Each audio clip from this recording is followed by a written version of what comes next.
அனைத்திந்திய அண்ணா திராவிட முன்னேற்றக் கழகத்தின் ஒருங்கிணைப்பாளராக இருக்கக்கூடிய பன்னீர்செல்வம் அவர்களுக்கு கிடைத்த மிகப்பெரிய அதிர்ஷ்டம் என்றே நாம் கூறலாம். நாடாளுமன்ற தேர்தலில் பன்னீர்செல்வம் அவர்கள் பாஜகவில் இணைந்து தேனி மாவட்டத்தில் எம்பி பதவிற்கு போட்டியிடலாம் என்ற ஒரு தகவலை அனைத்திந்திய அண்ணா திராவிட முன்னேற்றக் கழகத்திற்கு தற்பொழுது பாஜக தெரிவித்திருக்கிறது.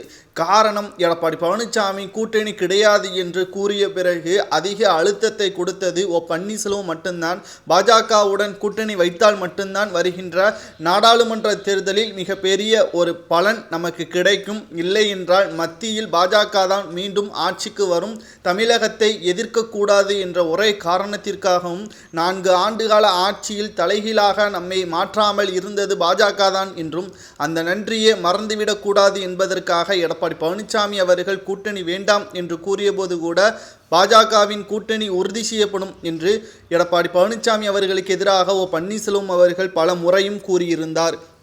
இந்த நிலையில்தான் தற்பொழுது அதிமுகவிலிருந்து பன்னீர்செல்வம் அவர்கள் நீக்கப்பட்டதாக கூறிக்கொண்டிருக்கக்கூடிய நிலையில் பன்னீர்செல்வம் அவர்கள் சட்டப்பேரவையிலும் 2வது இடவரிசையில் தள்ளப்பட்டு விட்டார். இந்த நிலையில்தான் தற்பொழுது தேனி தொகுதியில் பன்னீர்செல்வம் அவர்களின் மகன் ரவீந்திரநாத் அவர்கள் போட்டியிட்ட அதே தொகுதியில் பாஜகவின் தாமரை சின்னத்தில் போட்டியிட்டால் நிச்சயமாக வெற்றியடைவார் என்றும் அது நமது பாஜகவைக்கு தான் பெருமை என்றும் தற்பொழுது அண்ணாமலை அவர்கள் நேரடியாகவே நேற்று நரேந்திர மோடி அவர்கள் வருகை தந்த பொழுது கூறியிருந்தார்.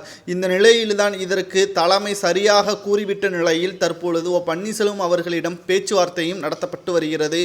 பாஜகவின் தாமரை சின்னத்தில் போட்டியிடுவதாக இருந்தால் உங்களுக்கு ராஜ மரியாதை என்றும், இல்லை என்றால் கூட்டணி பற்றியான எந்த ஒரு ஆலோசனையும் செய்ய முடியாது. காரணம், அதிமுகவுடன் தற்பொழுது கட்சியிலிருந்து நீக்கப்பட்ட வழக்கும் நீதிமன்றத்தில் நடந்து கொண்டிருக்கிறது. அது எத்தனை ஆண்டுகள் ஆகும் என்றும் கூற தெரியவில்லை.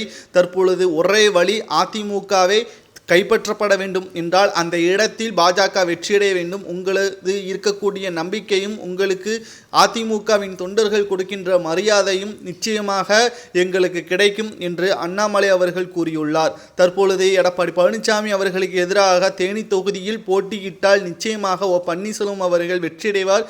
அதில் எந்த ஒரு மாற்று கருத்தும் கிடையாது. வெற்றியடைந்து தமிழகத்தில் பாஜக தேனி மாவட்டத்தில் வெற்றியடைந்ததோடு மட்டுமல்ல, மத்தியிலும் பாஜக வெற்றியடைந்து விட்டால் நிச்சயமாக அமைச்சர் பதவி கொடுக்கப்படும் என்று உறுதியாக அண்ணாமலை அவர்களும் உள்துறை அமைச்சர் அமித்ஷா அவர்களும் கூறியுள்ளார். இது தமிழகத்தில் யாருக்கும் கிடைக்காத மிகப்பெரிய ஒரு வாய்ப்பாகத்தான் கிடைக்கும் என்றும், ஆனால் தேனி தொகுதியில் இதற்கு முன்பாக போட்டியிட்ட பன்னீர்செல்வம் அவர்களின் மகன் ரவீந்திரநாத் அவர்களுக்கு வேறு தொகுதி ஒதுக்கீடு செய்யப்படும்.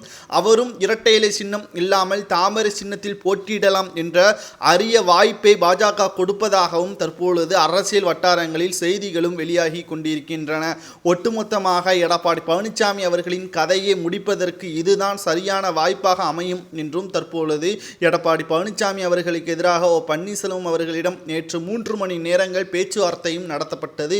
இறுதியாக பன்னீர்செல்வம் அவர்கள் ஆலோசனை செய்த பிறகு இதற்கு சம்மதம் தெரிவிப்பார் என்றும் கூறப்படுகிறது. மத்திய அமைச்சராக பன்னீர்செல்வம் அவர்கள் வந்தால் நிச்சயமாக தமிழகத்திற்கு பெருமை மட்டுமல்ல, அதிமுகவில் மற்ற முன்னாள் அமைச்சர்களும் முன்னாள் எம்எல்ஏக்களும் பன்னீர்செல்வம் அவர்களுடன் இணைந்து வருவார்கள். தமிழகத்தில் பாஜகவில் மிக முக்கியமான பதவி ஒதுக்கீடு செய்யப்படும் பன்னீர்செல்வத்திற்கு என்றும் தற்பொழுது பேச்சுக்களும் அடிபட்டு வருகிறது. குறிப்பாக எடப்பாடி பழனிசாமி அவர்களை எதிரியாக நினைத்து கொண்டு பாஜகவுடன் இணைந்தால் அது புரட்சித் தலைவர் ஜெயலலிதா அவர்களுக்கு செய்த துரோகம் என்றும் சிலர் பன்னீர்செல்வம் அவர்களிடம் கூறி வருகிறார். ஆனால் எடப்பாடி பழனிசாமி அவர்கள் நிச்சயமாக நீதிமன்ற வழக்கில் வெற்றியடைந்து விட்டால் நிச்சயமாக பன்னீர்செல்வம் அவர்கள் பாஜகவிற்கு சென்றும் எந்த ஒரு பயனும் கிடையாது.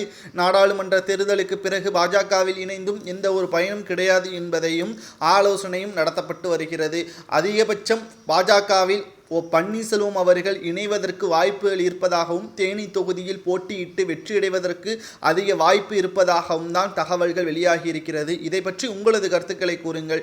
எடப்பாடி பழனிசாமி செய்த துரோகத்தை அனைத்தையும் வீடியோ மூலமாக மக்களிடையே தெரியப்படுத்திவிட்டு அவரை அசிங்கப்படுத்திவிட்டு பாஜகவில் இணையலாமா, அல்லது புரட்சித் தலைவர் ஜெயலலிதா அவர்களின் உண்மையாக விசுவாசியாக இருந்து கொண்டு மீண்டும் அதிமுகவை கைப்பற்றும் நோக்குடன் போராட்டத்தை தொடங்குவாரா என்பதை உங்களது கருத்துக்களை கூறுங்கள். இதில் பன்னீர்செல்வம் அவர்கள் எதை செய்தால் சரியாக இருக்கும் என்பதை மட்டும் மறக்காமல் கமெண்ட் வாயிலாக கூறுங்கள். ஆனால் அதிகபட்ச வாய்ப்பு பாஜகவில் இணைவதுதான் இருக்கிறது என்று வைத்திலிங்கம், மனோஜ் பாண்டியன் போன்ற முக்கியமான அவரது ஆதரவாளர்களிடம் இருந்து தகவல்கள் ரகசியமாக கிடைக்கப்பெற்றிருக்கிறது என்பதும் குறிப்பிடத்தக்கது.